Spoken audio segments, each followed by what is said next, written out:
प्रश्न है, नवंबर 2025 के आंकड़ों के अनुसार यूपीआई लेन देन द्वारा दर्ज की गई वर्ष दर वर्ष वृद्धि क्या थी?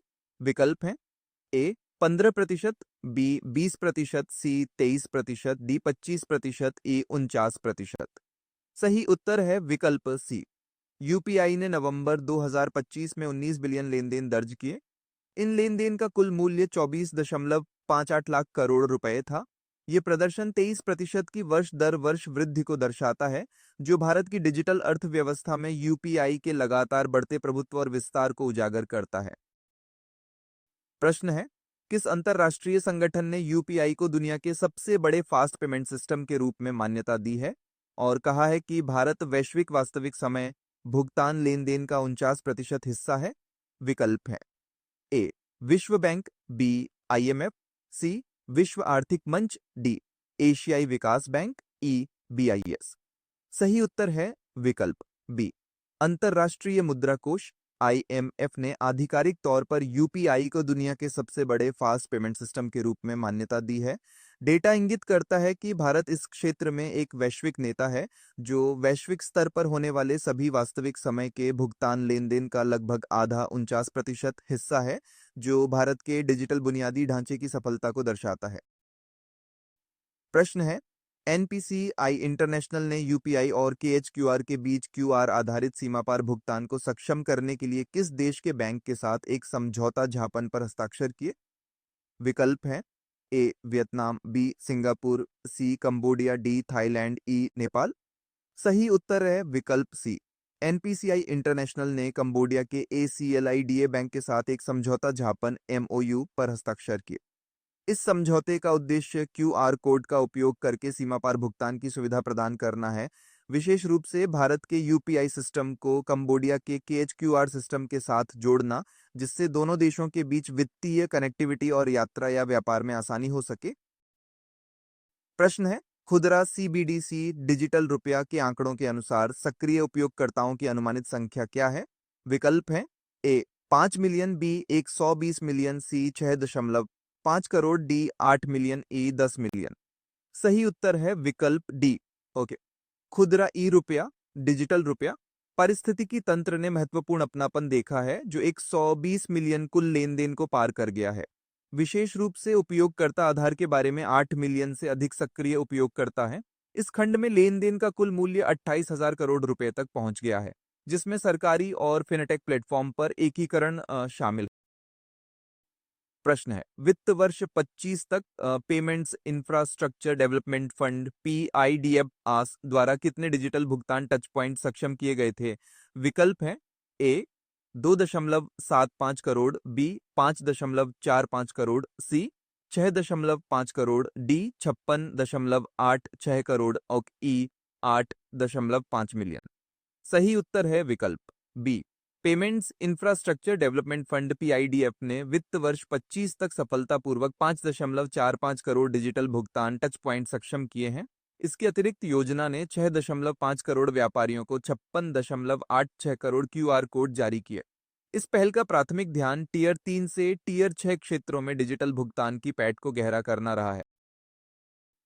प्रश्न है, नवीनतम आंकड़ों के अनुसार प्रधानमंत्री जन धन योजना पीएमजेडीवी के कितने प्रतिशत खाते महिलाओं के पास हैं? विकल्प हैं ए 45%, बी 49%, सी 50%, डी 78%, ई 60%। सही उत्तर है विकल्प सी। पीएमजेडीवाई के आंकड़ों से पता चलता है कि 56 करोड़ कुल खातों में से 50% महिलाओं के पास हैं, जो महिलाओं के लिए मजबूत वित्तीय समावेशन का संकेत देता है। इन खातों में कुल जमा 2.75 लाख करोड़ रुपए तक पहुंच गया है।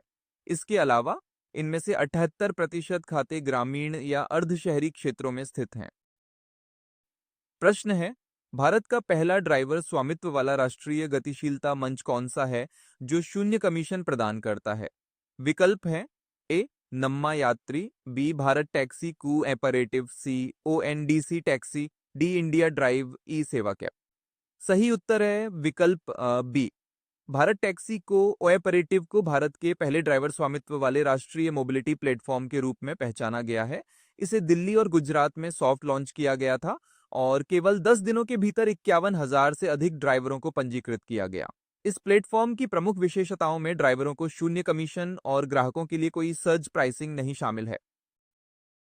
प्रश्न है, आरबीआई ने अपनी नवीनतम घोषणा में रेपो दर को घटाकर कितना प्रतिशत कर दिया है? विकल्प हैं ए 6.50%, बी 5.50%, सी 5.25%, डी 4.00%, ई 5.75%। सही उत्तर है विकल्प सी। भारतीय रिजर्व बैंक आरबीआई ने रेपो दर को घटाकर 5.25% कर दिया। इस दर कटौती के साथ केंद्रीय बैंक ने FY26 के लिए 7.3% की जीडीपी वृद्धि का अनुमान लगाया और अनुमान लगाया कि मुद्रास्फीति 2% पर सीमित रहेगी, जो विकास का समर्थन करने के लिए अधिक उदार मौद्रिक रुख की ओर बदलाव का संकेत देता है। प्रश्न है, भारतीय रुपये को स्थिर करने के लिए आरबीआई ने कितनी राशि का यूएसडी खरीद बिक्री स्वैप आयोजित किया? विकल्प है A USD 1 billion, B USD 2 billion, C USD 5 billion, D USD 10 billion, E USD 7 billion. सही उत्तर है विकल्प सी। तरलता का प्रबंधन करने और घरेलू मुद्रा को स्थिर करने के प्रयास में आरबीआई ने $5 बिलियन का खरीद बिक्री बाय सेल स्वैप आयोजित किया। यह बाजार में डॉलर की तरलता डालने या अमेरिकी डॉलर के मुकाबले भारतीय रुपये की विनिमय दर की अस्थिरता का प्रबंधन करने के लिए उपयोग किया जाने वाला एक मौद्रिक उपकरण है। प्रश्न है, जून 2025 तक आरबीआई की लावारिस जमा के भुगतान में तेजी लाने की योजना में उल्लिखित कुल राशि कितनी है? विकल्प है ए 28,000 करोड़ रुपए, बी 50,000 करोड़ रुपए, सी 67,000 करोड़ रुपए, डी 1 लाख करोड़ रुपए, ई 24.58 लाख करोड़ रुपए। सही उत्तर है विकल्प सी। जून 2025 तक बैंकिंग प्रणाली में लावारिस जमा की कुल मात्रा 67,000 करोड़ रुपए है। भारतीय रिजर्व बैंक ने इन जमाओं की पहचान और उनके सही मालिकों या दावेदारों को भुगतान में तेजी लाने के लिए एक विशिष्ट योजना शुरू की। प्रश्न है, पंच ज्योति 5 स्तंभ ढांचा किस आरबीआई रणनीति दस्तावेज से जुड़ा है? विकल्प है A payments vision 2025, B national strategy for financial inclusion 2025 से 30, C monetary policy framework 2026, D digital payments index EPIDF scheme. सही उत्तर है विकल्प बी। पंच ज्योति ढांचा वित्तीय समावेशन के लिए राष्ट्रीय रणनीति NSFI 2025 से 30 का मूल है। आरबीआई द्वारा जारी यह रणनीति देश भर में वित्तीय सेवाओं की पहुंच, उपयोग और गुणवत्ता के विस्तार के उद्देश्य से 47 विशिष्ट कार्य बिंदुओं की रूपरेखा तैयार करती है। प्रश्न है, आरबीआई लोकपाल रिपोर्ट 2024 से 25 के अनुसार बैंकों के खिलाफ शिकायतों का प्रतिशत क्या था? विकल्प हैं ए 37.53%, बी 49%, सी 81.53%, डी 13.55%, ई 20.04%। सही उत्तर है विकल्प सी। लोकपाल रिपोर्ट 2024 से 25 में कुल 13.34 लाख शिकायतें दर्ज की गईं। इनमें से एक महत्वपूर्ण बहुमत 81.53% विशेष रूप से बैंकों के खिलाफ दर्ज किया गया था। रिपोर्ट में यह भी बताया गया है कि कुल शिकायतों में निजी बैंकों की हिस्सेदारी 37.53% थी और क्रेडिट कार्ड से संबंधित शिकायतों में 20% से अधिक की वृद्धि हुई। प्रश्न है, नए मास्टर निर्देशों के अनुसार निवासी और अनिवासी संस्थाओं को किस तारीख से रुपए की ब्याज दर डेरिवेटिव में व्यापार करने की अनुमति दी जाएगी? विकल्प है ए 1 जनवरी 2026, बी 1 मार्च 2026, सी 1 अप्रैल 2026, डी 31 मार्च 2025, ई 1 जुलाई 2026। सही उत्तर है विकल्प बी, ब्याज दर डेरिवेटिव IRD। मास्टर निर्देश 2025 के अनुसार आरबीआई ने निवासी और अनिवासी दोनों संस्थाओं को 1 मार्च 2026 से रुपए की ब्याज दर डेरिवेटिव में व्यापार करने की अनुमति दी है। इस कदम का उद्देश्य भारत में ब्याज दर डेरिवेटिव बाजार को गहरा करना है। प्रश्न है, आरबीआई ने किन दो बैंकों को भारतीय डिजिटल भुगतान अवसंरचना कंपनी IDPIC स्थापित करने की मंजूरी दी? विकल्प है ए HDFC बैंक और ICICI बैंक, बी SBI और PNB, सी SBI और bank of Baroda, D bank of Baroda और कैनरा बैंक, और ई एक्सिस बैंक और HDFC बैंक। सही उत्तर है विकल्प SC और क्या आरबीआई ने भारतीय स्टेट बैंक एसबीआई और बैंक ऑफ बड़ौदा को संयुक्त रूप से Indian digital payments infrastructure company IDPIC स्थापित करने की मंजूरी दी। आईडीपीआईसी का प्राथमिक उद्देश्य विशेष रूप से सार्वजनिक क्षेत्र के बैंकों में डिजिटल भुगतान धोखाधड़ी पर अंकुश लगाना और उसे कम करना है।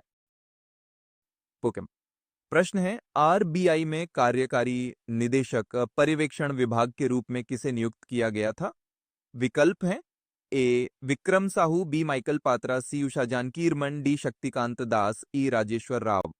सही उत्तर है विकल्प सी। उषा जानकीरमन को भारतीय रिजर्व बैंक में पर्यवेक्षण विभाग के लिए कार्यकारी निदेशक नियुक्त किया गया है।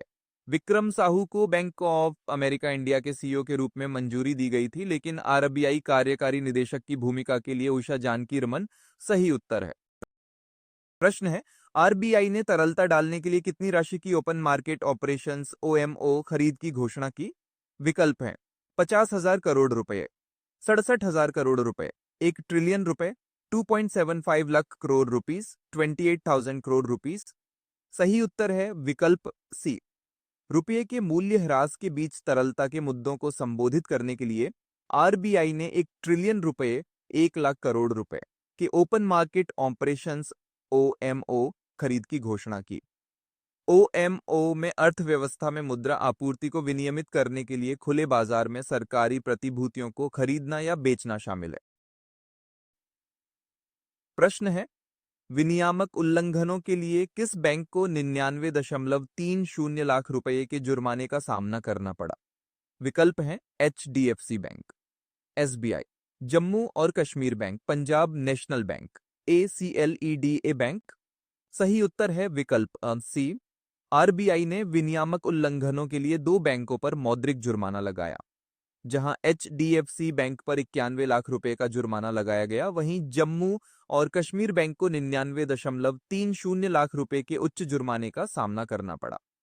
ये दंड बैंकिंग नियमों और अनुपालन मानकों के सख्त पालन को सुनिश्चित करने के लिए लागू किए जाते हैं। प्रश्न है, एनपीसीआई भारत बिल पे द्वारा लॉन्च किए गए इंटरऑपरेबल नेट बैंकिंग प्लेटफॉर्म का नाम क्या है? विकल्प है UPI light, banking connect, Bharat net, bill pay direct, NPCI link. सही उत्तर है विकल्प B. NPCI Bharat bill pay ने बैंकिंग कनेक्ट नाम से एक प्लेटफॉर्म लॉन्च किया।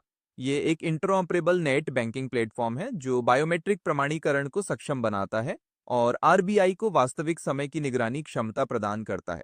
इसका उद्देश्य नेट बैंकिंग लेनदेन को सुव्यवस्थित और सुरक्षित करना है। प्रश्न है, भ्रामक प्रदर्शन दावों को रोकने के लिए एसईबीआई ने एनएसई और सीएआरईईडीजी के सहयोग से कौन सा मंच लॉन्च किया?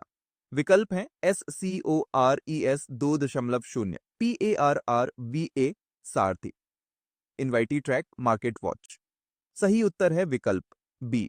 सेबी ने PARRVA PNS risk and return verification agency platform launch किया।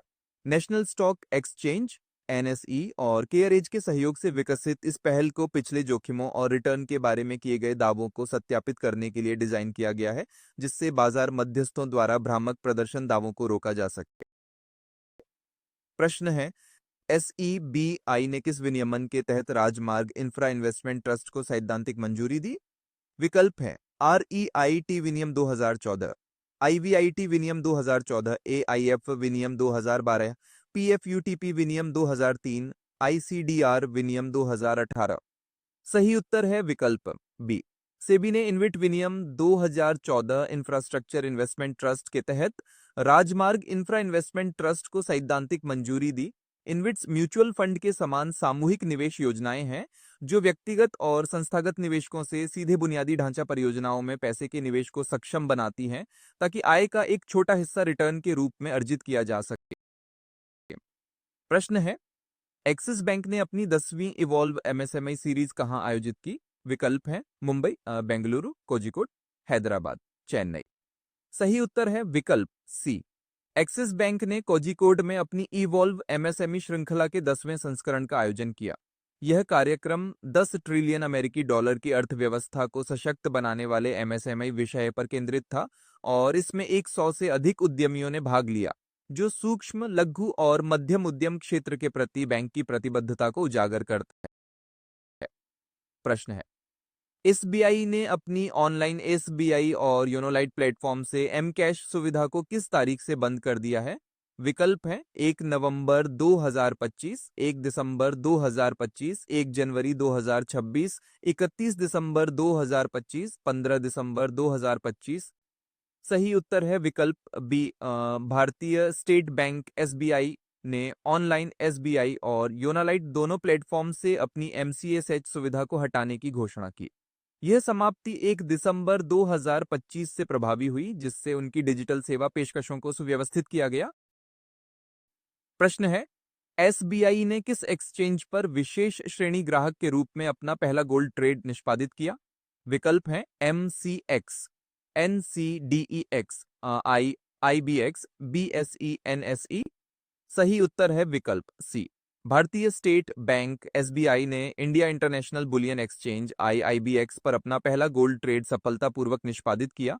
बैंक ने विशेष श्रेणी के ग्राहक की स्थिति के तहत इस व्यापार में भाग लिया, जो इसके बुलियन ट्रेडिंग कार्यों में एक महत्वपूर्ण कदम है। प्रश्न है, हालिया प्रदर्शन आंकड़ों के अनुसार एसबीआई ने किस बाजार पूंजीकरण मील के पत्थर को पार कर लिया? विकल्प है 50 billion dollar, 75 billion dollar, 100 billion US dollars, 150 billion US dollars, 200 billion US dollars. सही उत्तर है विकल्प सी। एसबीआई ने रिकॉर्ड तोड़ प्रदर्शन दर्ज किया, जहां इसने 100 बिलियन अमेरिकी डॉलर के बाजार पूंजीकरण के निशान को पार कर लिया। इस मूल्यांकन मील के पत्थर के साथ बैंक ने कुल कारोबार में 100 ट्रिलियन रुपए की भारी राशि भी हासिल की, जिससे एक बैंकिंग दिग्गज के रूप में इसकी स्थिति मजबूत हुई। प्रश्न है, सार्वजनिक क्षेत्र के बैंकों पीएसबीएस ने वित्त वर्ष 26 की दूसरी तिमाही Q2 में कुल कितना लाभ दर्ज किया?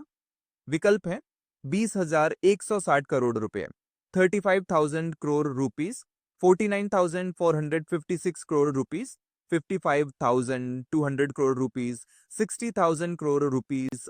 सही उत्तर है विकल्प सी। सार्वजनिक क्षेत्र के बैंकों पीएसबीएस ने सामूहिक रूप से वित्त वर्ष 26 की दूसरी तिमाही में 49,456 करोड़ रुपए का कुल लाभ दर्ज किया।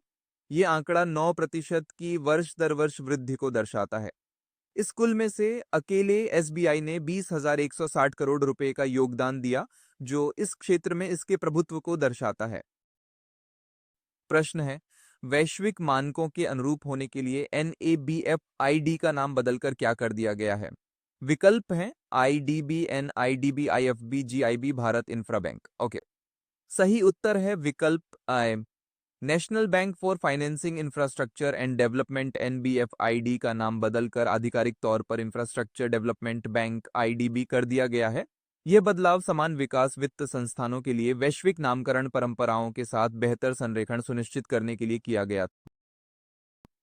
प्रश्न है, किस बैंक ने महिलाओं और एनआरआई के लिए एक प्रीमियम बचत खाता एसआईबीएचईआर अकाउंट लॉन्च किया?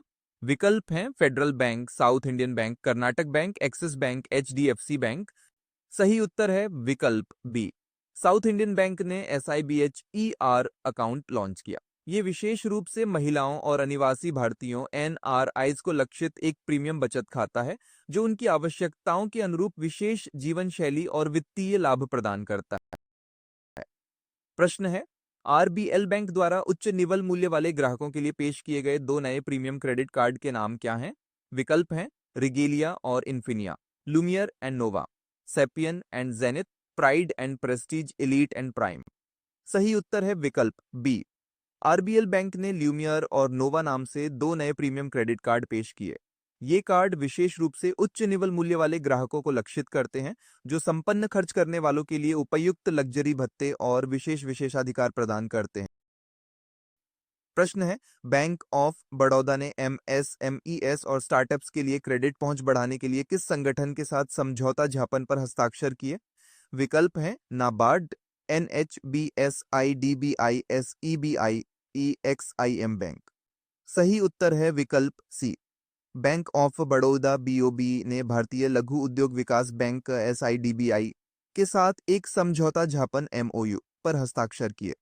इस समझौते का प्राथमिक उद्देश्य एमएसएमईएस और स्टार्टअप्स के लिए क्रेडिट पहुंच को बढ़ाना और आसान बनाना है, जिससे उद्यमिता को बढ़ावा मिल सके। प्रश्न है, पेंशन भोगियों के लिए डोरस्टेप डिजिटल लाइफ सर्टिफिकेट जमा करने में सक्षम बनाने के लिए किस बैंक ने ईपीएफओ के साथ भागीदारी की? विकल्प है SBI, PNB, IPPB, Canara bank, union bank of India. सही उत्तर है विकल्प C, India post payments bank IPPB ने कर्मचारी भविष्य निधि संगठन आईपीएफओ के साथ एक समझौता ज्ञापन पर हस्ताक्षर किए। यह साझेदारी डोरस्टेप बैंकिंग सेवाओं के माध्यम से विशेष रूप से ईपीएस 95 पेंशन भोगियों के लिए डिजिटल जीवन प्रमाण पत्र जमा करने में सक्षम बनाती है। प्रश्न है, किस बैंक ने महिला ग्राहकों के लिए सलाहकार और स्वास्थ्य लाभों के साथ एक विशेष बैंकिंग कार्यक्रम एम सर्कल लॉन्च किया? विकल्प है AU small finance bank, Ujjivan small finance bank, Equitas small finance bank, Jana small finance bank, बंधन बैंक। सही उत्तर है विकल्प ए, एयू स्मॉल फाइनेंस बैंक ने एम सर्कल लॉन्च किया, जो विशेष रूप से महिलाओं के लिए डिजाइन किया गया एक व्यापक बैंकिंग कार्यक्रम है। यह कार्यक्रम वित्तीय सलाहकार सेवाओं और स्वास्थ्य संबंधी भत्तों सहित विभिन्न लाभ प्रदान करता है। प्रश्न है, किस इकाई को ऑनलाइन, ऑफलाइन और सीमा पर भुगतान के लिए एक एकीकृत भुगतान एग्रीगेटर के रूप में काम करने के लिए आरबीआई की मंजूरी मिली? विकल्प हैं रेजर पे, पेयू, कैशफ्री, पाइन लैब्स, जसपे।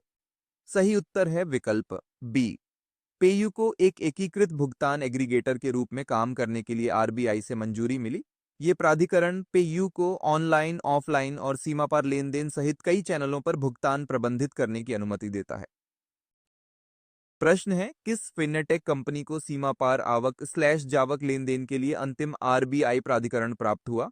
विकल्प हैं peg local, bill desk, CC Avenue, phone पे, मोबिक्विक। सही उत्तर है विकल्प ए, पेगलोकाल को विशेष रूप से सीमा पार लेनदेन के लिए पेमेंट एग्रीगेटर के रूप में काम करने के लिए आरबीआई से अंतिम प्राधिकरण प्राप्त हुआ। यह मंजूरी आवक पैसा प्राप्त करना और जावक पैसा भेजना दोनों वैश्विक भुगतान को कवर करती है। प्रश्न है, बीएचआईएम यूपीआई द्वारा शुरू की गई पूर्ण प्रतिनिधिमंडल सुविधा किस विशिष्ट कार्यक्षमता की अनुमति देती है? विकल्प हैं बिना इंटरनेट के भुगतान, उपयोगकर्ताओं की ओर से भुगतान करने के लिए विश्वसनीय व्यक्ति, वॉयस आधारित भुगतान, अंतरराष्ट्रीय क्रेडिट कार्ड लिंकेज, क्रिप्टो भुगतान। सही उत्तर है विकल्प बी, भीम यूपीआई ने पूर्ण प्रतिनिधिमंडल फुल डेलीगेशन सुविधा शुरू की। यह कार्यक्षमता उपयोगकर्ताओं को अपने आश्रितों के लिए सुविधा बढ़ाते हुए पूर्व निर्धारित मासिक सीमा के अधीन अपनी ओर से भुगतान करने के लिए विश्वसनीय व्यक्तियों जैसे परिवार के सदस्यों को अधिकृत करने की अनुमति देती है। प्रश्न है, यूपीआईटीआईप्स एकीकरण भारत और किस क्षेत्र के बीच वास्तविक समय भुगतान कनेक्टिविटी स्थापित करता है? विकल्प है यूएसए, यूरोपीय संघ, ईयू, सिंगापुर, संयुक्त अरब अमीरात, यूके। सही उत्तर है विकल्प बी, यूपीआईटीआईपीएस एकीकरण भारत और यूरोपीय संघ ईयू के बीच एक वास्तविक समय कम लागत वाला भुगतान गलियारा स्थापित करता है। ये पहल प्रेषण की लागत को कम करने और सुचारू सीमा पार वित्तीय प्रवाह को सुविधाजनक बनाने के लिए जी20 लक्ष्यों के अनुरूप है। प्रश्न है, UPI fori plus link Bharat और किस देश के बीच वास्तविक समय सीमा पार यूपीआई भुगतान को सक्षम बनाता है? विकल्प है सऊदी अरब, ओमान, बहरीन, कतर, कुवैत। सही उत्तर है विकल्प सी, यूपीआई फॉरी प्लस लिंकेज एक विशिष्ट सीमा पार पहल है जो भारत की यूपीआई प्रणाली को बहरीन के भुगतान अवसंरचना से जोड़ती है। ये दोनों देशों के बीच वास्तविक समय निर्बाध भुगतान को सक्षम बनाता है। प्रश्न है, आरबीआई ने हाल ही में कितना सोना घरेलू वॉल्टों में वापस लाया जिससे भारत में कुल सोना 575.8 टन हो गया? विकल्प है 50 ton, 64 ton, 100 ton, 75 ton, 55 ton. सही उत्तर है विकल्प B, Bharatiya reserve bank RBI ने विदेशी स्थानों से घरेलू वॉल्टों में 64 टन सोना सफलतापूर्वक वापस लाया। इस कदम के साथ भारत के भीतर रखे गए सोने की कुल मात्रा 575.8 टन तक पहुंच गई है। प्रश्न है, विदेशी मुद्रा भंडार में 5.6 बिलियन डॉलर की गिरावट के साथ 689.73 बिलियन डॉलर तक पहुंचने के लिए क्या कारण बताया गया था? विकल्प हैं तेल का भारी आयात, वैश्विक मूल्य सुधार, आरण चुकौती, अमेरिकी ट्रेजरी बांड की खरीद, सोने की खरीद। सही उत्तर है विकल्प बी, आरबीआई के आंकड़ों से संकेत मिलता है कि भारत का विदेशी मुद्रा भंडार $5.6 बिलियन घटकर $689.73 बिलियन रह गया। इस गिरावट के लिए उद्धृत प्राथमिक कारण केवल परिचालन बहिर्वाह के बजाय वैश्विक मूल्य सुधार, विदेशी मुद्रा संपत्ति में मूल्यांकन परिवर्तन था। प्रश्न है, आरबीआई के आंकड़ों के अनुसार क्रेडिट वृद्धि धीमी होकर 11.3% हो गई, जबकि जमा में कितने प्रतिशत की वृद्धि हुई? विकल्प हैं 12.5%, 10.0%, 9.7%, 8.5%, 11.0%। सही उत्तर है विकल्प सी। आरबीआई डेटा क्रेडिट और जमा वृद्धि के बीच एक अंतर को उजागर करता है। जबकि क्रेडिट वृद्धि धीमी होकर 11.3% हो गई, जमा वृद्धि 9.7% दर्ज की गई थी। ये बढ़ता अंतर तरलता की तंगी और संभावित भविष्य के बैंक विलय या संरचनात्मक बदलावों का संकेत देता है। प्रश्न है, आरबीआई ने 1729 कैपिटल को सूर्योदय स्मॉल फाइनेंस बैंक में अपनी हिस्सेदारी बढ़ाकर कितने प्रतिशत करने की मंजूरी दी? विकल्प हैं 5.00%, 7.14%, 9.99%, 10.00%, 6.50%। सही उत्तर है विकल्प बी। आरबीआई ने विदेशी पोर्टफोलियो निवेशक एफपीआई 1729 कैपिटल को सूर्योदय स्मॉल फाइनेंस बैंक में अपनी हिस्सेदारी बढ़ाने की मंजूरी दी।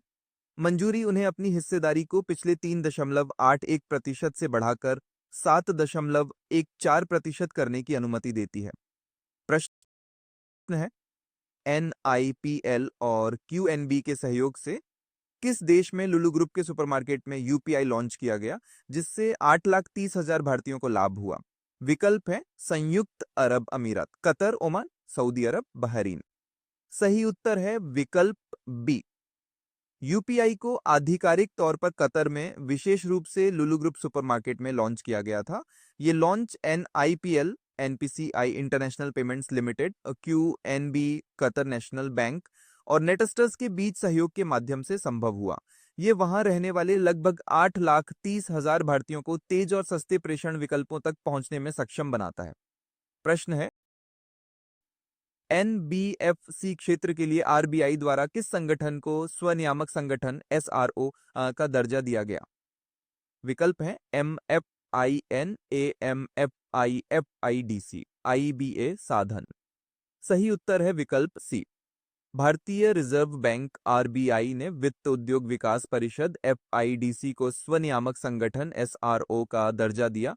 इस कदम का उद्देश्य विशेष रूप से गैर बैंकिंग वित्तीय कंपनी एनबीएफसी क्षेत्र के भीतर उद्योग अनुशासन को बढ़ाना और ग्राहक संरक्षण मानकों में सुधार करना है। प्रश्न, 7 अक्टूबर 2025 को सीमा पार भुगतान क्षमताओं का विस्तार करते हुए यूपीआई को एकीकृत करने वाला पहला वैश्विक भागीदार कौन सा मंच बन गया? विकल्प हैं गूगल पे, पेपाल, स्ट्राइप, वाइज, पेयोनियर। सही उत्तर है विकल्प बी। पेपाल ने अपनी प्रणाली में यूपीआई को एकीकृत किया, जो पेपाल वर्ल्ड प्लेटफॉर्म पर ऐसा करने वाला पहला वैश्विक भागीदार बन गया। 7 अक्टूबर 2025 से प्रभावी यह एकीकरण सीमा पार भुगतान क्षमताओं का काफी विस्तार करता है, जिससे भारत के यूपीआई ढांचे का उपयोग करके निर्बाध अंतर्राष्ट्रीय लेन देन की अनुमति मिलती है। प्रश्न है, ग्लोबल फिनेटेक फेस 2025 में किस बैंक ने माई बिजनेस क्यूआर लॉन्च किया? विकल्प हैं ICICI bank, HDFC bank, axis bank, Kotak Mahindra bank, SBI. सही उत्तर है विकल्प बी। एचडीएफसी बैंक ने ग्लोबल फिनेटेक फेस 2025 के दौरान माई बिजनेस क्यूआर नामक एक नया डिजिटल समाधान लॉन्च किया। यह सुविधा छोटे व्यापारियों को डिजिटल स्टोरफ्रंट बनाने और एकल क्यूआर कोड के माध्यम से भुगतान स्वीकार करने में सक्षम बनाती है, जिससे छोटे व्यवसायों के लिए डिजिटल कॉमर्स सरल हो जाता है। प्रश्न है, किस बैंक ने अपने इनोवेशन बैंकिंग प्लेटफॉर्म के माध्यम से भारतीय स्टार्टअप्स का समर्थन करने के लिए $1 बिलियन की प्रतिबद्धता जताई? विकल्प हैं DBS bank, standard chartered, HSBC, city bank, bank of America. सही उत्तर है विकल्प ऐसी। एचएसबीसी ने भारतीय स्टार्टअप पारिस्थितिकी तंत्र का समर्थन करने के लिए $1 बिलियन की प्रतिबद्धता की घोषणा की। ये फंडिंग इसके इनोवेशन बैंकिंग प्लेटफॉर्म के माध्यम से दी जाती है और विशेष रूप से देश में उच्च विकास वाले स्टार्टअप को गैर कमजोर नॉन डाइल्यूटिव आरएन पूंजी प्रदान करने पर केंद्रित है। प्रश्न है, किस सार्वजनिक क्षेत्र के बैंक ने 21 साल के अनुभव वाले निजी क्षेत्र के उम्मीदवारों के लिए एक प्रबंध निदेशक का पद खोला? विकल्प हैं bank of Baroda, Punjab national bank, Bharatiya state bank SBI, Canara bank, union bank of India.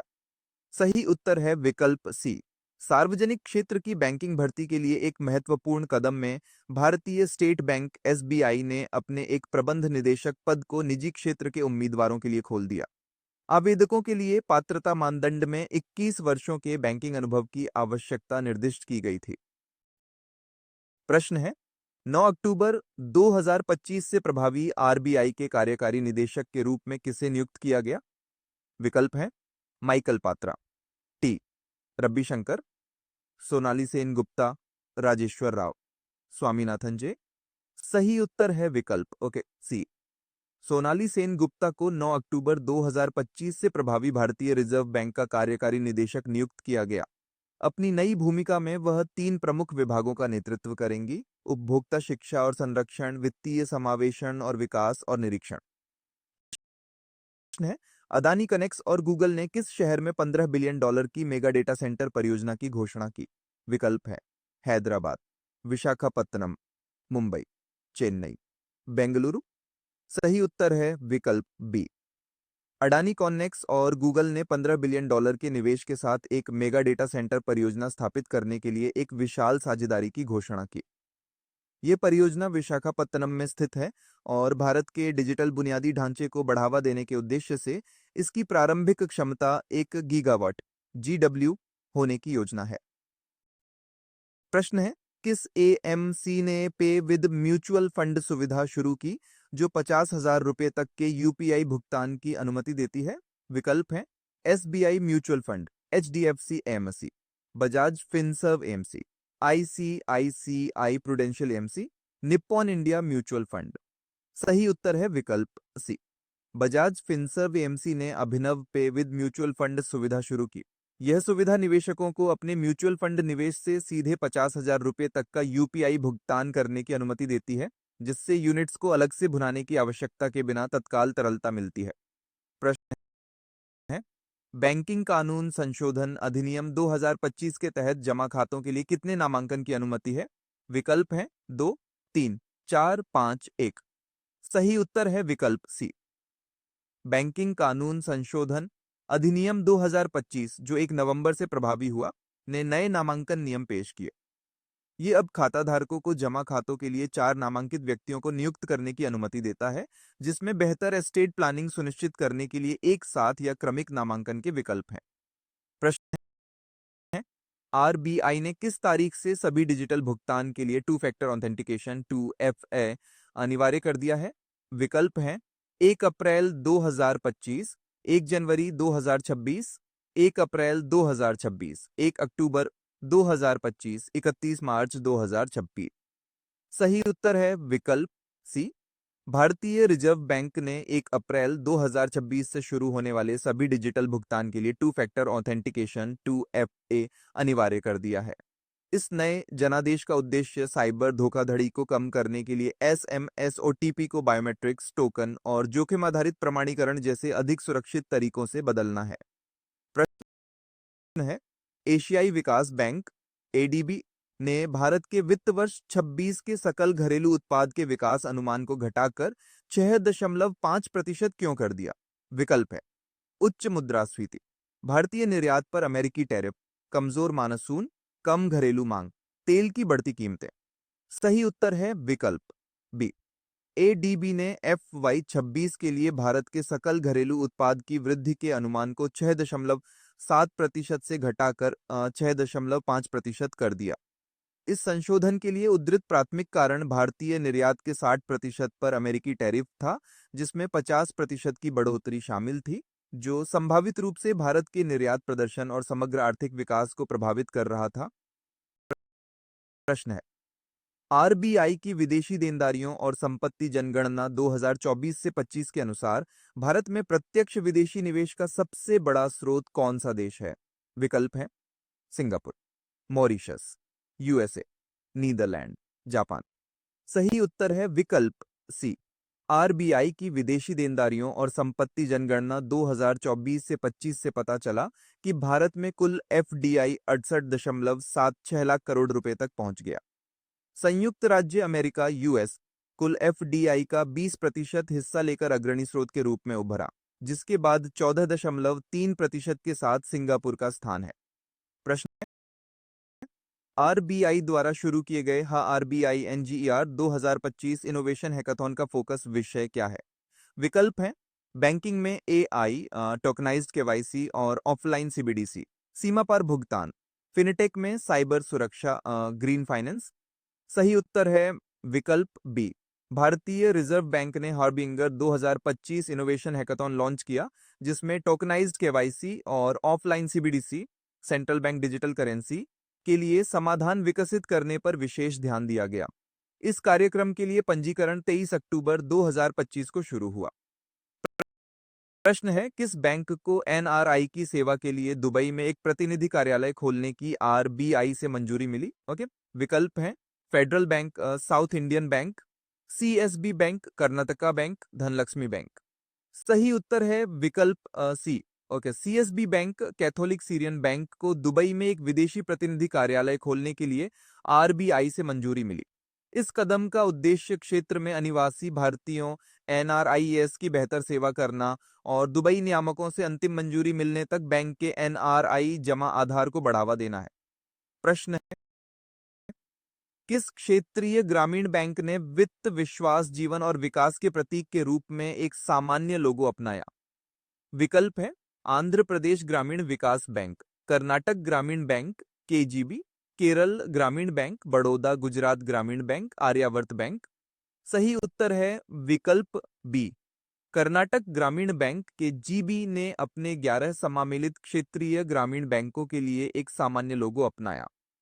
नए लोगों में वित्त और विश्वास के प्रतीक के रूप में गहरा नीला रंग और जीवन और विकास का प्रतिनिधित्व करने के लिए गहरा हरा रंग है, जो एक एकीकृत ब्रांड पहचान बनाता है। प्रश्न है: BRSRFY 25 रिपोर्ट के अनुसार किस बैंक में ग्राहकों की शिकायतों की संख्या सबसे अधिक थी?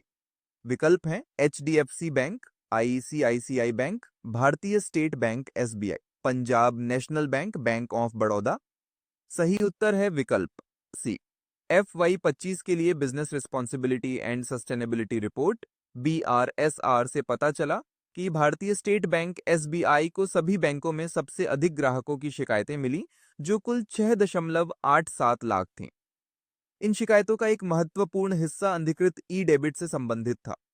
प्रश्न है: किस स्मॉल फाइनेंस बैंक ने एफडी समर्थित रुपे प्लेटिनम और RuPay select credit card launch किए? विकल्प हैं: उज्जीवन SFB, इक्विटास SFB, सूर्योदय small finance bank, AU small finance bank, जाना SFB। सही उत्तर है विकल्प सी। सूर्योदय स्मॉल फाइनेंस बैंक ने फिक्स डिपॉजिट एफडी समर्थित सुरक्षित क्रेडिट कार्ड लॉन्च किए, जिनका नाम रुपये प्लेटिनम और रुपये सिलेक्ट है। ये कार्ड यूपीआई एकीकृत हैं और प्लेटिनम कार्ड के लिए न्यूनतम 1000 रुपये और सिलेक्ट कार्ड के लिए 1.11 लाख रुपए की एफडी की आवश्यकता होती है।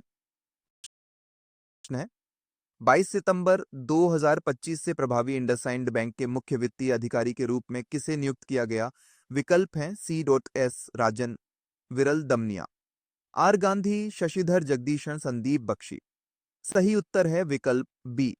विरल दमनिया को 22 सितंबर 2025 से प्रभावी इंडसइंड बैंक का मुख्य वित्तीय अधिकारी CFO नियुक्त किया गया। वह इस भूमिका में 27 वर्षों से अधिक का अनुभव लाते हैं। इससे पहले वह बैंक ऑफ अमेरिका इंडिया के CFO के रूप में कार्य कर चुके हैं।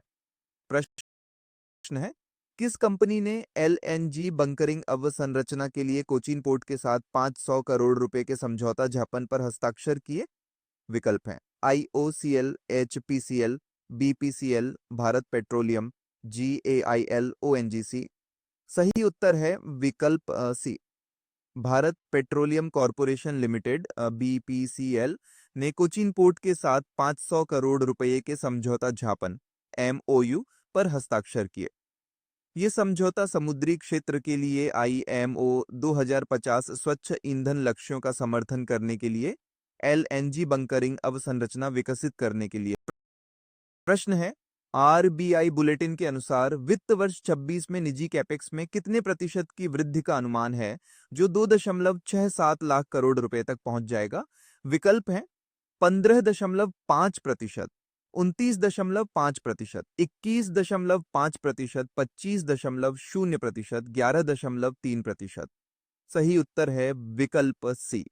आरबीआई बुलेटिन ने ऐप वाई 26 के लिए निजी पूंजीगत व्यय कैपेक्स में 21.5% की महत्वपूर्ण वृद्धि का अनुमान लगाया है, जो 2.67 लाख करोड़ रुपए तक पहुंचने का अनुमान है।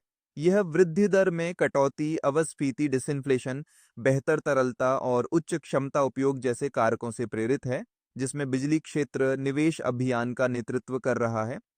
प्रश्न है, संतृप्ति शिविर में अपने संबोधन में गवर्नर संजय मल्होत्रा ने इस बात पर प्रकाश डाला कि पीएमजेडीवाई खातों की संख्या किस मील के पत्थर तक पहुंच गई है? विकल्प हैं 40 करोड़, 50 करोड़, 55 करोड़, 60 करोड़, 45 करोड़ 80। सही उत्तर है विकल्प सी। संतृप्ति शिविर के दौरान आरबीआई गवर्नर संजय मल्होत्रा ने इस बात पर प्रकाश डाला कि प्रधानमंत्री जन धन योजना पीएमजेडीवाई खातों की कुल संख्या 55 करोड़ तक पहुंच गई है। उन्होंने यह भी उल्लेख किया कि भारत तीसरी सबसे बड़ी अर्थव्यवस्था बनने के लिए तैयार है और क्यू एक FY26 में 7.8% जीडीपी वृद्धि नोट की गई। प्रश्न है, आरबीआई ने कमीशन आधारित वेतन और कमजोर ऑडिट ट्रेल्स में खामियों के लिए किस बैंक पर 44.7 लाख रुपए का मौद्रिक जुर्माना लगाया? विकल्प हैं एक्सिस बैंक, यस बैंक, बंधन bank, IndusInd bank, HDFC bank. सही उत्तर है विकल्प सी। भारतीय रिजर्व बैंक ने बंधन बैंक पर 44.7 लाख रुपए का जुर्माना लगाया। इस दंड के विशिष्ट कारणों में कर्मचारियों के लिए कमीशन आधारित वेतन संरचनाओं में खामियां, उचित मंजूरी के बिना डेटा परिवर्तन करना और उनके सिस्टम में कमजोर ऑडिट ट्रेल्स बनाए रखना शामिल था। प्रश्न है, जून 2025 के BSR2 डेटा के अनुसार कुल जमा का कितना प्रतिशत घरेलू क्षेत्र के पास था? विकल्प हैं 45.7%, 59.9%, 20.4%, 50.0%, 65.2%। सही उत्तर है विकल्प बी। जून 2025 के BSR2 basic statistical returns data के अनुसार कुल जमा का 59.9% घरेलू क्षेत्र के पास था। डेटा से यह भी पता चला कि जमा में साल दर साल 11.3% की वृद्धि हुई। वरिष्ठ नागरिकों के पास जमा का 20.4% हिस्सा था और निजी बैंकों ने जमा वृद्धि में सार्वजनिक क्षेत्र के बैंकों को पछाड़ दिया। प्रश्न है, आरबीआई ने MMRCL से नरीमन पॉइंट पर 4.16 एकड़ जमीन का प्लॉट कितनी राशि में खरीदा? विकल्प हैं 2,500 करोड़ रुपए, 3,000 करोड़ रुपए, 3,472 करोड़ रुपए, 4,100 करोड़ रुपीस, 5,200 करोड़ रुपीस। सही उत्तर है विकल्प सी। भारतीय रिजर्व बैंक ने Mumbai metro rail corporation limited MMRCL से नरीमन पॉइंट पर 4.16 एकड़ जमीन का टुकड़ा 3,472 करोड़ रुपए में खरीदा।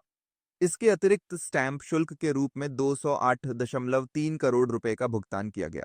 ये जमीन आरबीआई के स्वयं और व्यावसायिक उपयोग के लिए फ्रीहोल्ड स्वामित्व के साथ अधिग्रहित की गई थी। प्रश्न है, किस व्यक्तित्व के शताब्दी समारोह को चिह्नित करने के लिए सरकार 13 सितंबर 2025 को एक स्मारक सिक्का जारी कर रही है? विकल्प है अटल बिहारी वाजपेयी, भूपेन हजारिका, MS सुब्बुलक्ष्मी, P.V. नरसिम्हा राव, लता मंगेशकर। सही उत्तर है विकल्प बी। भूपेन हजारिका की शताब्दी मनाने के लिए 13 सितंबर 2025 को एक स्मारक सिक्का जारी किया जाना है। ये कार्यक्रम गुवाहाटी में प्रधानमंत्री की उपस्थिति में आयोजित किया जाएगा, जो सांस्कृतिक आइकन की विरासत का सम्मान करेगा। प्रश्न है, भारतीय मुद्रा पर 360 डिग्री दृश्य और मल्टीमीडिया संसाधन प्रदान करने के लिए आरबीआई द्वारा लॉन्च की गई माइक्रोसाइट का URL क्या है? विकल्प है rbi.org.in/currency इंडियन करेंसी, .rbi.org.in, पैसा बोलता है .rbi.org.in, know your notes.rbi.org.in, currency.rbi.gov.in। सही उत्तर है विकल्प बी। आरबीआई ने इंडियन करेंसी .rbi.org.in पर एक समर्पित माइक्रोसाइट लॉन्च की। ये पोर्टल भारतीय मुद्रा की विशेषताओं से संबंधित नोटों के 360 डिग्री दृश्य, मल्टीमीडिया संसाधन और शैक्षिक गेम प्रदान करके मुद्रा के बारे में जन जागरूकता बढ़ाने के लिए डिजाइन किया गया है। प्रश्न है, 1 अक्टूबर 2025 से प्रभावी आरबीआई ने बैंकों को कच्चे माल के रूप में सोने का उपयोग करके किससे कार्यशील पूंजी ऋण देने की अनुमति दी? विकल्प है केवल जौहरी, निर्माता, गोल्ड ट्रेडर्स, केवल निर्यातक, एनबीएफसी। सही उत्तर है विकल्प बी। 1 अक्टूबर 2025 से प्रभावी एक बड़े सुधार में आरबीआई ने बैंकों को कच्चे माल के रूप में सोने का उपयोग करने वाले निर्माताओं को कार्यशील पूंजी ऋण प्रदान करने की अनुमति दी। पहले यह सुविधा केवल जौहरियों तक सीमित थी। इस कदम का उद्देश्य औद्योगिक विकास को बढ़ावा देना और बैंकिंग क्षेत्र के लचीलेपन को बढ़ाना है। प्रश्न है, आरबीआई ने किस तारीख से सभी डिजिटल भुगतान के लिए टू फैक्टर ऑथेंटिकेशन 2FA अनिवार्य कर दिया है? विकल्प हैं 1 जनवरी 2026, 1 अप्रैल 2026, 1 अक्टूबर 2025, 31 मार्च 2026, 1 जुलाई 2026। सही उत्तर है विकल्प बी। भारतीय रिजर्व बैंक ने 1 अप्रैल 2026 से शुरू होने वाले सभी डिजिटल भुगतान के लिए टू फैक्टर ऑथेंटिकेशन 2FA अनिवार्य कर दिया है। ये जनादेश धोखाधड़ी को कम करने के लिए साधारण एसएमएस ओटीपी को बायोमेट्रिक्स, टोकन और जोखिम आधारित प्रमाणीकरण जैसे अधिक लचीले और सुरक्षित प्रमाणीकरण तरीकों से बदल देगा। प्रश्न है, किस संगठन ने साइबर सुरक्षा को मजबूत करने के लिए इंडियन बैंक को .bank.in डोमेन पर माइग्रेट किया? विकल्प हैं NPCI, IDRBT, NASSCOM, CERT in CDAC और सही उत्तर है विकल्प बी। बैंकिंग प्रौद्योगिकी में विकास और अनुसंधान संस्थान आईडीआरबीटी ने इंडियन बैंक के .bank.in डोमेन पर प्रवासन की सुविधा प्रदान की। ये विशिष्ट डोमेन बैंकिंग संस्थानों के लिए आरक्षित है और ग्राहकों के बीच साइबर सुरक्षा को मजबूत करने और धोखाधड़ी रोधी विश्वास बनाने में मदद करता है। प्रश्न है, एशियाई विकास बैंक एडीबीआई ने उत्तराखंड की टिहरी झील में जलवायु लचीले पर्यटन के लिए कितनी राशि के आरण समझौते पर हस्ताक्षर किए? विकल्प हैं $100 million, $126.42 million, $212.64 million, $150 million, $200 million. सही उत्तर है विकल्प बी। एडीबी और भारत सरकार ने $126.42 मिलियन के आरण समझौते पर हस्ताक्षर किए। इस परियोजना का उद्देश्य उत्तराखंड में टिहरी झील के आसपास जलवायु लचीले पर्यटन, स्वच्छता और आपदा तैयारी के बुनियादी ढांचे को विकसित करना है, जिससे लगभग 87,000 निवासियों और 2.7 मिलियन आगंतुकों को लाभ होगा। प्रश्न है, विश्व बैंक ने शोर परियोजना के तहत किन दो राज्यों के लिए $212.64 मिलियन के आरण को मंजूरी दी? विकल्प हैं केरल और तमिलनाडु, तमिलनाडु और कर्नाटक, कर्नाटक और महाराष्ट्र, आंध्र प्रदेश और ओडिशा, गुजरात और महाराष्ट्र। सही उत्तर है विकल्प बी। विश्व बैंक ने शोर परियोजना के लिए $212.64 मिलियन के आरण को मंजूरी दी, जो तटीय लचीलेपन, रोजगार सृजन और प्लास्टिक कचरे में कमी पर केंद्रित है। यह परियोजना विशेष रूप से तमिलनाडु और कर्नाटक राज्यों को उनकी तटीय अर्थव्यवस्थाओं और पर्यावरण को बेहतर बनाने के लिए लक्षित करती है। प्रश्न है, एनपीसीआई ने चुनिंदा मर्चेंट श्रेणियों के लिए दैनिक P2M, peer to merchant, UPI सीमा को बढ़ाकर कितनी राशि कर दिया? विकल्प है 2 लाख रुपए, 5 lakh rupees, 10 lakh rupees, 20 lakh rupees, 50,000 rupees. सही उत्तर है विकल्प सी। भारतीय राष्ट्रीय भुगतान निगम एनपीसीआई ने दैनिक peer to merchant P2M UPI लेन देन सीमा को बढ़ाकर 10 लाख रुपए कर दिया है। ये वृद्धि बड़े भुगतान की सुविधा के लिए चुनिंदा मर्चेंट श्रेणियों पर लागू होती है, जबकि पीयर टू पीयर P2P सीमा 1 लाख रुपए बनी हुई है। प्रश्न है, एसआईडीबीआई ने वित्त वर्ष 25 में 4,811 करोड़ रुपए का सर्वकालिक उच्च शुद्ध लाभ दर्ज किया, जिसमें कितने प्रतिशत की वृद्धि हुई? विकल्प हैं 15%, 19.5%, 25%, 11.3%, 12.5%। सही उत्तर है विकल्प बी। भारतीय लघु उद्योग विकास बैंक एसआईडीबीआई ने वित्तीय वर्ष 2025 के लिए 4,811 करोड़ रुपए का रिकॉर्ड शुद्ध लाभ दर्ज किया। यह साल दर साल 19.5% की वृद्धि दर्शाता है। बैंक ने 0.04% के बहुत कम सकल एनपीए के साथ उत्कृष्ट संपत्ति गुणवत्ता भी बनाए रखी। प्रश्न है, सेबी ने इंडेक्स विकल्प इंट्राडे नेट पोजीशन सीमा को प्रति इकाई बढ़ाकर कितनी राशि कर दिया? विकल्प है 2000 करोड़ रुपए, 3500 करोड़ रुपए, 5000 crore rupees, 7500 crore rupees, 1500 crore rupees. सही उत्तर है विकल्प सी।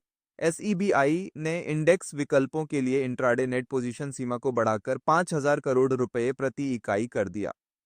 पहले यह सीमा 1500 करोड़ रुपए थी। यह बदलाव फ्यूचर्स और इक्विटी खंड के माध्यम से लागू किया गया था और इसमें वास्तविक समय की निगरानी उपाय शामिल हैं। प्रश्न है, नए सेबी नियमों के तहत प्रमोटरों को ईएसओपीएस बनाए रखने की अनुमति है यदि वे ड्राफ्ट आईपीओ फाइलिंग से कितने समय पहले दिए गए थे? विकल्प हैं 6 महीने से अधिक, 1 वर्ष से अधिक, 2 वर्ष से अधिक, 3 वर्ष से अधिक, फाइलिंग से पहले कभी भी। सही उत्तर है विकल्प बी। एसईबीआई ने कर्मचारी स्टॉक स्वामित्व योजना ईएसओपीएस के संबंध में लचीलापन पेश किया।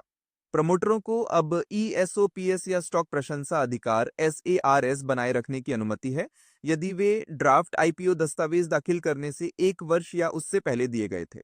पहले प्रमोटरों को इन्हें रखने से रोक दिया गया था। प्रश्न है, 9% से अधिक सरकारी हिस्सेदारी वाली पीएसयू की स्वैच्छिक डिलिस्टिंग के लिए निर्धारित मूल्य फ्लोर मूल्य से कम कितने प्रतिशत अधिक होना चाहिए? विकल्प है 10%, 15%, 20%, 25%, 5%। सही उत्तर है विकल्प बी। सार्वजनिक क्षेत्र के उपक्रमों पीएसयूज के लिए जो स्वैच्छिक डीलिस्टिंग का विकल्प चुनते हैं जहां सरकारी हिस्सेदारी 90% या उससे अधिक है, सेबी ने मानदंडों में डील दी। नए नियम में कहा गया है कि डीलिस्टिंग के लिए निर्धारित मूल्य फ्लोर प्राइस से कम 15% अधिक होना चाहिए। इसमें अवैतनिक बकाया के लिए 7 साल की एस्क्रो व्यवस्था की भी आवश्यकता होती है। प्रश्न है, डिजिटल केवाईसी के माध्यम से दीर्घकालिक विदेशी निवेश ऑनबोर्डिंग को सरल बनाने के लिए एसईबीआई द्वारा शुरू किए गए पोर्टल का नाम क्या है? विकल्प है Swagat FI, invest India, foreign K Y C, invest, global connect. सही उत्तर है विकल्प ए। सेबी ने स्वागत एफआई पोर्टल पेश किया। इस पोर्टल का प्राथमिक उद्देश्य डिजिटल केवाईसी, अपने ग्राहक को जाने, प्रक्रियाओं का उपयोग करके दीर्घकालिक विदेशी निवेश के लिए ऑनबोर्डिंग प्रक्रिया को सरल बनाना है जिससे भारतीय बाजारों में प्रवेश आसान हो सके। प्रश्न है, अगस्त 2025 में अमेरिका को भारत का स्मार्टफोन निर्यात सालाना आधार पर 148% बढ़कर किस मील के पत्थर के आंकड़े पर पहुंच गया? विकल्प है 500 million dollar, 850 million dollars, 965 million dollars, 1 billion dollars, 750 million dollars. सही उत्तर है विकल्प सी। अगस्त 2025 में भारत ने संयुक्त राज्य अमेरिका को स्मार्टफोन निर्यात में भारी उछाल देखा जिसमें सालाना आधार पर 148% की वृद्धि दर्ज की गई। उस महीने निर्यात मूल्य 965 मिलियन डॉलर के महत्वपूर्ण मील के पत्थर पर पहुंच गया जो वैश्विक इलेक्ट्रॉनिक्स विनिर्माण में भारत की बढ़ती भूमिका को दर्शाता है। प्रश्न है, 7वां फ्यूचर फूड फोरम 2025 कहां आयोजित किया गया था? विकल्प है नई Delhi, Singapore, Dubai, London, Riyadh. सही उत्तर है विकल्प सी। लाइक फ्यूचर फूड फोरम 2025 का 7वां संस्करण दुबई में आयोजित किया गया था। ये फोरम खाद्य सुरक्षा, व्यापार और खाद्य क्षेत्र में नवाचार सहित महत्वपूर्ण वैश्विक मुद्दों पर केंद्रित था। प्रश्न है, भारत का पहला स्मॉल फाइनेंस बैंक कौन सा है जिसे यूनिवर्सल बैंक में बदलने के लिए आरबीआई से सैद्धांतिक मंजूरी मिली है? विकल्प है Ujjivan small finance bank, Equitas small finance bank, AU small finance bank, Jana small finance bank, ESAF small finance bank. सही उत्तर है विकल्प C. AU small finance bank AU ने यूनिवर्सल बैंक में परिवर्तित होने के लिए आरबीआई से सैद्धांतिक मंजूरी प्राप्त करने वाला पहला स्मॉल फाइनेंस बैंक बनकर इतिहास रच दिया है। ये मंजूरी एयू के मजबूत बिजनेस मॉडल और गवर्नेंस को मान्य करती है जिससे इसे प्रमुख वाणिज्यिक बैंकों के समान खुदरा, व्यवसाय और डिजिटल बैंकिंग समाधानों की पूरी श्रृंखला पेश करने की अनुमति मिलती है। प्रश्न है, बैंक ऑफ बड़ौदा का बॉब वर्ल्ड ऐप यूपीआई का उपयोग करके किस देश से वास्तविक समय में आवक प्रेषण सक्षम करता है? विकल्प हैं यूएसए, सिंगापुर, यूके। संयुक्त अरब अमीरात, फ्रांस। सही उत्तर है विकल्प बी। बैंक ऑफ बड़ौदा ने अपने ऐप पर वैश्विक यूपीआई सुविधाएं शुरू की हैं, जिससे विशेष रूप से सिंगापुर से वास्तविक समय में आवक प्रेषण सक्षम हो गया है। ऐप मॉरिशस, यूएई और नेपाल सहित 8 देशों में यूपीआई ग्लोबल एक्सेप्टेंस की भी अनुमति देता है और बढ़ी हुई उपयोगकर्ता सुविधा के लिए प्रति लेन देन 1 लाख रुपए की सीमा के साथ अंतर्राष्ट्रीय लेन देन का समर्थन करता है। प्रश्न है, आईसीआईसीआई बैंक ने शहरी क्षेत्रों में नए बचत खातों के लिए न्यूनतम औसत शेष की आवश्यकता को घटाकर कितनी राशि कर दिया है? विकल्प है 10,000 रुपये, 25,000 रुपीज, 15,000 रुपीज, 5,000 रुपीज, 7,500 रुपीज। सही उत्तर है विकल्प सी। ग्राहकों की प्रतिक्रिया के बाद आईसीआईसीआई बैंक ने शहरी क्षेत्रों में नए बचत खातों के लिए न्यूनतम औसत शेष एमएबी की आवश्यकता को 50,000 रुपये से घटाकर 15,000 रुपये कर दिया।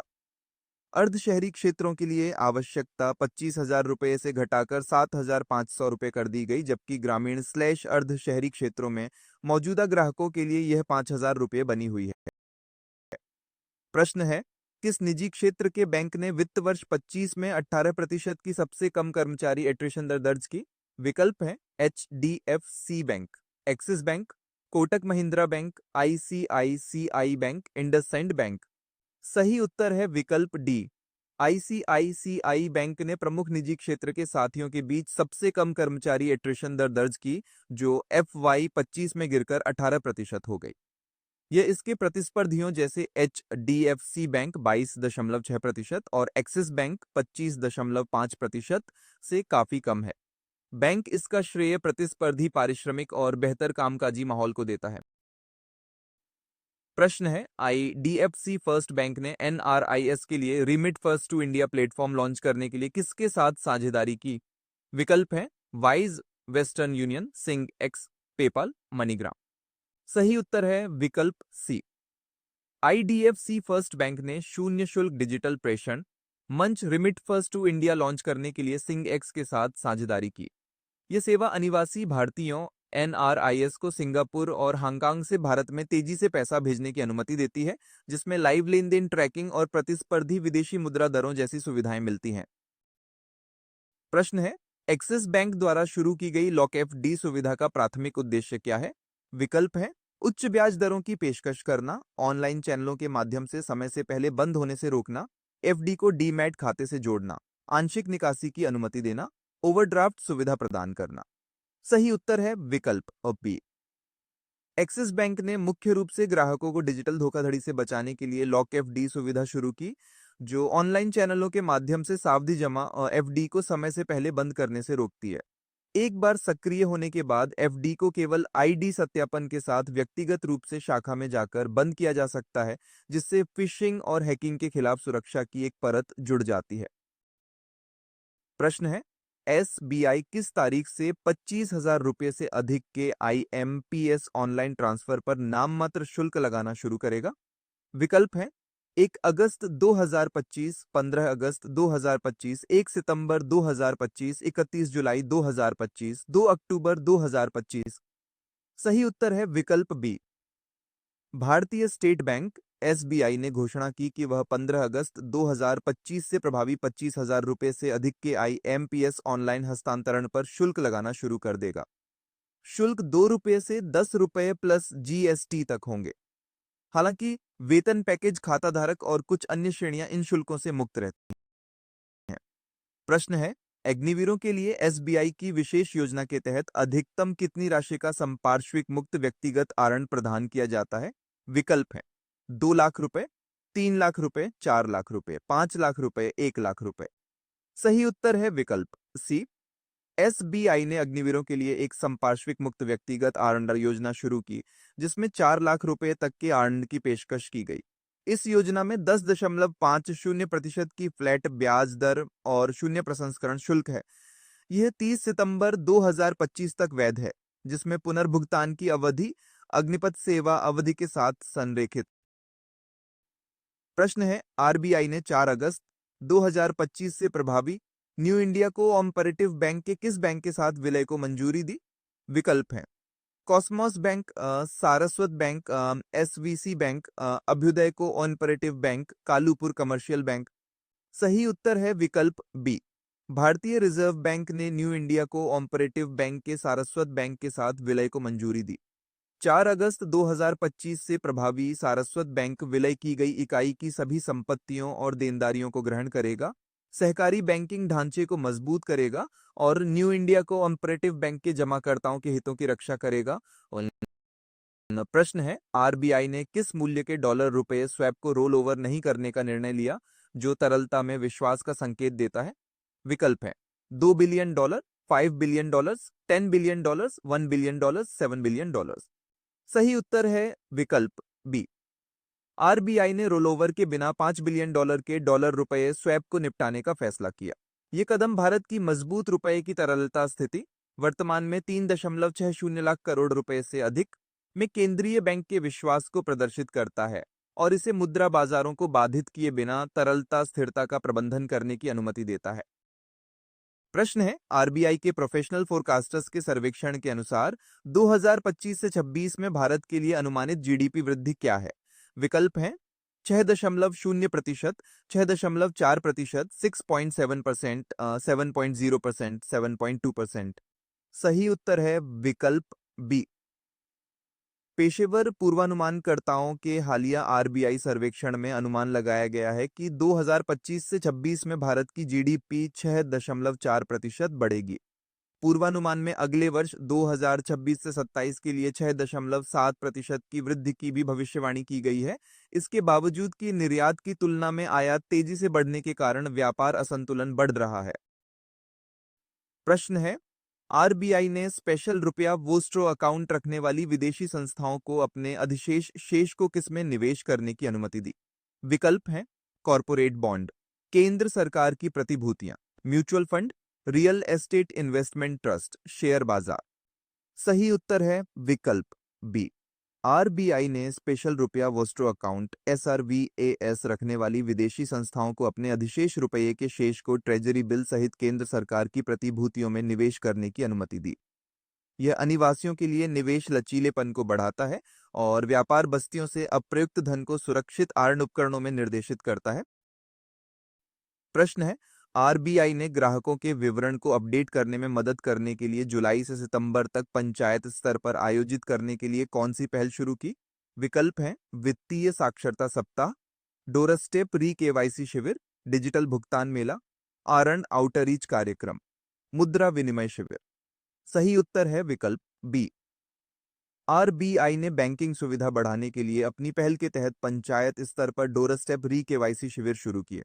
जुलाई से सितंबर तक आयोजित इन शिविरों का उद्देश्य ग्राहकों को अपना विवरण अपडेट करने में मदद करना और सूक्ष्म बीमा और पेंशन योजनाओं जैसी वित्तीय सेवाओं तक पहुंच प्रदान करना है। प्रश्न है, एसईबीआई ने किस कंपनी के शेयरों में इनसाइडर ट्रेडिंग के लिए रुपेश सतीश दलाल एचयूएफ पर 10 लाख रुपए का जुर्माना लगाया? विकल्प है ICICI bank, Reliance industries, HDFC, Infosys, Tata Motors. सही उत्तर है विकल्प सी। एसईबीआई ने एचडीएफसी के शेयरों में इनसाइडर ट्रेडिंग के लिए रुपेश सतीश दलाल एचयूएफ पर 10 लाख रुपए का जुर्माना लगाया, विशेष रूप से विलय से संबंधित। इकाई ने डेलॉइट के अंदरूनी सूत्र के साथ संबंध के माध्यम से प्राप्त अप्रकाशित मूल्य संवेदनशील जानकारी यूपीएसआई का उपयोग अप्रैल 2022 में व्यापार करने के लिए किया, जो पीआईटी विनियमों का उल्लंघन है। प्रश्न है, एसईबीआई द्वारा विशेष निवेश कोष एसआईएफएस के लिए अनिवार्य न्यूनतम निवेश राशि कितनी है? विकल्प हैं 1 लाख रुपए, 5 लाख रुपए, 10 लाख रुपए, 25 लाख रुपए, 50 लाख रुपए। सही उत्तर है विकल्प सी। एसईबीआई ने विशेष निवेश कोष एसआईएफ्स में न्यूनतम 10 लाख रुपए के निवेश को अनिवार्य किया है। एसेट मैनेजमेंट कंपनियों एएमसी जासन को इस नियम का दैनिक अनुपालन सुनिश्चित करना चाहिए। यदि कोई उल्लंघन होता है तो इकाइयां जमी फ्रीजे दी जाती है और ऑटो रिडेम्पशन लागू होने से पहले पुनर्संतुलन के लिए 30 दिन की विंडो होती है। प्रश्न है, नेशनल स्टॉक एक्सचेंज एनएसई ने संवेदनशील जानकारी साझा करने के आरोपों का निपटारा एसईबीआई को कितनी राशि का भुगतान करके किया? विकल्प है 25.50 करोड़ रुपए, 40.35 crore rupees, 50.00 crore rupees, 15.25 crore rupees, 100 crore rupees. सही उत्तर है विकल्प बी। एनएसई ने एनडीएएल और तीसरे पक्ष के विक्रेताओं के साथ संवेदनशील अप्रकाशित जानकारी साझा करने के संबंध में एसईबीआई के साथ आरोपों का निपटारा किया। यह समझौता 40.35 करोड़ रुपए की राशि के लिए हुआ था। यह समझौता एक्सचेंज द्वारा अपराध स्वीकार किए बिना कार्यवाही को समाप्त करता है। प्रश्न है, एसईबीआई ने जुलाई 2028 में समाप्त होने वाली 3 साल की अवधि के लिए किस क्लियरिंग कॉरपोरेशन की मान्यता का नवीनीकरण किया? विकल्प हैं NSCCL, ICCL, CXCCL, NSDL, CDSL. सही उत्तर है विकल्प सी। सेबी ने MCXCCL multi commodity exchange clearing corporation limited की मान्यता का नवीनीकरण किया। नवीनीकरण 31 जुलाई 2025 से 30 जुलाई 2028 तक प्रभावी 3 साल की अवधि के लिए वैध है, जिससे इसे क्लियरिंग कॉरपोरेशन के रूप में अपना परिचालन जारी रखने की अनुमति मिलती है। प्रश्न है, द वेल्थ कंपनी की स्थापना किसने की, जिसे म्यूचुअल फंड कारोबार शुरू करने के लिए एसईबीआई की मंजूरी मिली? विकल्प है राधिका गुप्ता, मधु लुनावत, फाल्गुनी नायर, किरण मजूमदार शॉ, एलिस वैद्यन। सही उत्तर है विकल्प बी। सेबी ने द वेल्थ कंपनी पेंटोमैथ ग्रुप को अपना म्यूचुअल फंड कारोबार शुरू करने की मंजूरी दी। यह भारत में एक महिला मधु लुनावत द्वारा स्थापित पहला फंड हाउस होने के लिए उल्लेखनीय है। पंजीकरण का प्रमाण पत्र 18 जुलाई 2025 को प्रदान किया गया था। प्रश्न है, विश्वसनीय विदेशी निवेशकों के लिए एसईबीआई द्वारा प्रस्तावित एकीकृत पहुंच पोर्टल का नाम क्या है? विकल्प हैं foreign connect, स्वागेटफाई, e invest, global gateway, निवेश मित्रा। सही उत्तर है विकल्प बी। एसईबीआई ने स्वागत एफआई पोर्टल का प्रस्ताव रखा, जो विश्वसनीय विदेशी निवेशकों के लिए एक एकीकृत पहुंच बिंदु के रूप में खड़ा है। पोर्टल का उद्देश्य अनुपालन को सरल बनाना है और सॉवरेन फंड और केंद्रीय बैंकों जैसे सत्यापित निवेशकों के लिए पंजीकरण वैधता को 10 साल तक बढ़ाता है। प्रश्न है, एसईबीआई ने आईडीबीआई बैंक में एलआईसी के वोटिंग अधिकारों को उसकी उच्च हिस्सेदारी के बावजूद कितने प्रतिशत पर सीमित कर दिया? विकल्प हैं 15%, 26%, 10%, 49%, 5%। सही उत्तर है विकल्प सी। ओके। आईडीबीआई बैंक में सार्वजनिक शेयर धारक के रूप में एलआईसी के पुनर्वर्गीकरण को मंजूरी देते समय एसईबीआई ने एलआईसी के वोटिंग अधिकारों को 10% पर सीमित कर दिया, भले ही एलआईसी के पास 49.24% हिस्सेदारी है। एलआईसी को 2 वर्षों के भीतर अपनी हिस्सेदारी को 15% तक कम करने की भी आवश्यकता है और उसके पास कोई विशेष अधिकार या बोर्ड नियंत्रण नहीं होगा।